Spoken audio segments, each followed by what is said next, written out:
Chắc chỉ có mình mẹ mới giúp được chú Khánh. Halo guys, selamat datang kembali di Alurbox Channel. Di video kali ini, Alurbox akan mengunboxing sebuah alur cerita film Vietnam yang berjudul The Guardian. Film The Guardian merupakan sebuah film yang bercerita tentang seorang penyanyi bernama Mei Ly yang terlibat ritual gelap boneka arwah. Dalam sekejap mata, karir Mei Ly mendaki ke puncak popularitas semenjak dia mengadopsi boneka arwah Kumhantong. Namun di sisi lain, banyak hal mengerikan yang meneror hidup Mei Ly. Bagaimanakah kisah selengkapnya? Tanpa berlama-lama, mari kita langsung simak videonya. Mei Ly adalah seorang gadis yang mempunyai cita-cita menjadi seorang penyanyi profesional. Selama ini, dia bekerja sebagai backing vokal seorang penyanyi populer bernama Phuong. Selama bekerja dengan Phuong, Mei Ly menyadari bahwa Phuong selalu membawa Yuki, boneka kesayangannya, kemanapun dia pergi. Phuong percaya bahwa kesuksesan yang ia miliki saat ini merupakan keberuntungan yang dibawa oleh Yuki. Karena Phuong cukup dekat dengan Mei Ly, dia menghadiahkan sebuah boneka kepada Mei Ly sebagai hadiah ulang tahun agar Mei Ly memiliki keberuntungan yang sama. Suatu hari, Mei Ly mendengar kabar mengejutkan tentang kematian Phuong. Phuong ditemukan tewas di apartemennya. Phuong diduga mengakhiri hidup setelah skandal video dewasanya tersebar di media sosial. Untuk menenangkan diri, Mei Ly pulang ke kampung halaman untuk bertemu dengan ayahnya. Namun, bukan ketenangan yang didapat oleh Mei Ly. Ketika sedang berbincang dengan ayahnya, seorang detektif datang menjemput Mei Ly untuk diperiksa terkait kematian Phuong. Mei Ly diketahui pergi ke sebuah pesta bersama Phuong sebelum kematian Phuong terjadi. Ayah Mei Ly yang sangat menentang cita-cita Mei Ly menjadi penyanyi tidak bisa menahan emosinya dan mengusir Mei Ly. Meski kejadian kelam terjadi, Mei Ly terus melanjutkan kehidupannya agar dia dapat mencapai cita-citanya menjadi seorang penyanyi. Mei Ly juga terus mengasah kemampuannya dalam bernyanyi, termasuk mengikuti singing competition. Pada sebuah acara kontes, Mei Ly bertemu dengan seorang wanita yang menyarankan agar Mei Ly mengadopsi boneka Kumhantong atau boneka arwah sebagai guardian angel. Akhirnya, pergilah Mei Ly dan Huyen, sahabatnya, ke kuil di mana orang-orang pergi mencari Kumhantong. Dalam kesempatan itu, Mei Ly terkejut karena dia mendapatkan boneka Kumhantong yang sangat mirip dengan boneka Yuki milik Phuong. Tak hanya itu, Mei Ly pun ikut bergabung dengan sebuah komunitas orang-orang yang mengadopsi boneka arwah. Boneka itu dia perlakukan dengan sangat baik. Mei Ly selalu membawa boneka itu kemanapun dia pergi. Dalam suatu kesempatan, Mei Ly tanpa sengaja bertemu dengan Khan, mantan tunangan Phuong yang sekaligus manajer dan produser musik Phuong. Khan pun menawarkan kerjasama kepada Mei Ly karena melihat prospek yang luar biasa dari bakat Mei Ly. Mei Ly yang selama ini ternyata memiliki perasaan kepada Khan menyetujui tawaran Khan. Alhasil, Mei Ly pun punya kesempatan untuk mendekati Khan.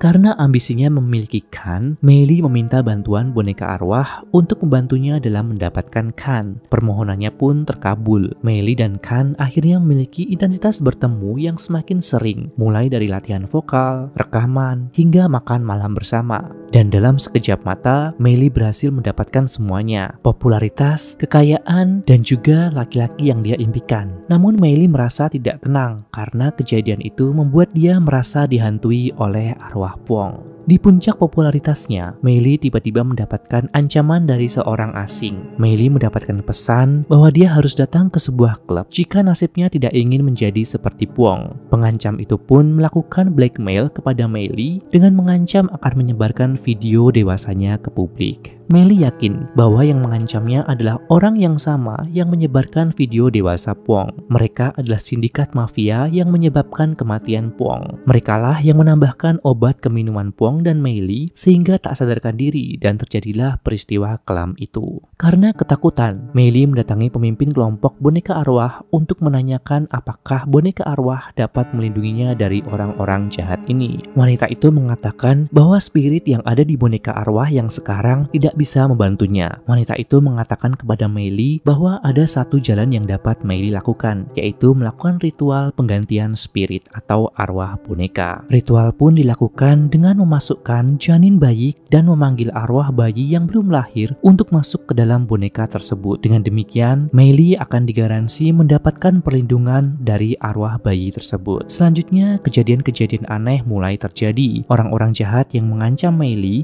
satu persatu ditemukan tewas mengenaskan. Meili menyangka bahwa boneka-boneka tersebut membunuh mereka. Selain itu, kejadian-kejadian aneh sering terjadi di apartemen Meili, seperti suara-suara aneh di dalam ruang altar, goresan atau cakaran di dinding, bahkan mimpi buruk yang terus mengganggu Meili. Aura Meili yang semula gemilang mendadak berubah menjadi murung. Sahabatnya Huyen menyadari hal itu dan meminta Meili membuang boneka-boneka tersebut. Namun Meili menolak dan mengusir Huyen. Malangnya, Huyen juga diteror sehingga dia mengalami kecelakaan. Merasa teror yang terjadi semakin parah, Meili akhirnya membuang boneka tersebut. Namun anehnya, boneka itu kembali lagi ke rumahnya. Ia pun mendatangi wanita pemimpin kelompok komunitas tersebut untuk meminta bantuan. Wanita itu berusaha menenangkan Meili dan mengatakan bahwa boneka kumantong itu sudah membantunya mendapatkan apa yang dia inginkan, termasuk mendapatkan Kan. Meili kaget karena selama ini dia tidak pernah menyebut nama Kan di hadapan wanita itu. Meili merasa ada yang tidak beres. Dia pun segera membongkar boneka itu dan betapa terkejutnya dia ketika menemukan voice recorder dan juga kamera di dalam boneka. Jadi, selama ini Meili disadap oleh komunitas tersebut. Dia pun memberitahu Kan peristiwa ini. Ketika Kan tiba di rumah Meili, Kan mendadak berperingai tidak biasa. Kan malah mengancam Meili dan memaksa Meili untuk bertanggung jawab atas kematian Pong. Ternyata Kan tahu bahwa Meili menyimpan rahasia tentang kematian Pong. Kan yang sakit hati karena Meili tidak memberitahukan yang sejujurnya, memaksa Meili untuk membersihkan nama Pong. Akhirnya, Meili melakukan klarifikasi di sosial media tentang apa yang sebenarnya terjadi, sehingga ia pun mendapatkan cibiran dari masyarakat. Kita kembali di saat-saat kematian Pong. Ternyata Meili diketahui pergi bersama Pong beberapa minggu sebelum kejadian ke klub di mana video skandal itu dibuat. Namun, Meili selalu mengatakan bahwa ia tidak tahu apa-apa. Padahal, Meili lah yang mengajak Pong pergi klub tersebut untuk menemani dia menemui orang-orang itu.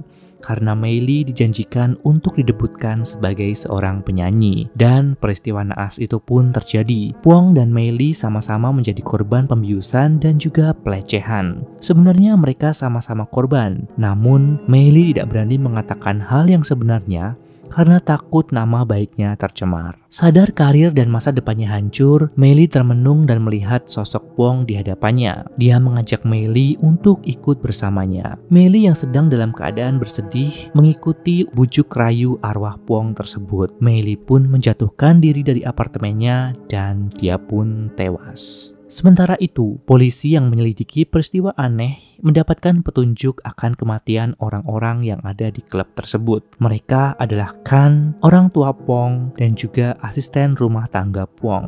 Mereka selama ini menyibak Meili dengan skenario yang sempurna untuk mengungkap penjahat yang menyebabkan kematian Pong. Ibu Pong berperan sebagai wanita pemimpin komunitas kumantong, asisten rumah tangga Pong berperan sebagai asisten Meili, dan juga sebagai syaman palsu yang melakukan ritual kumantong.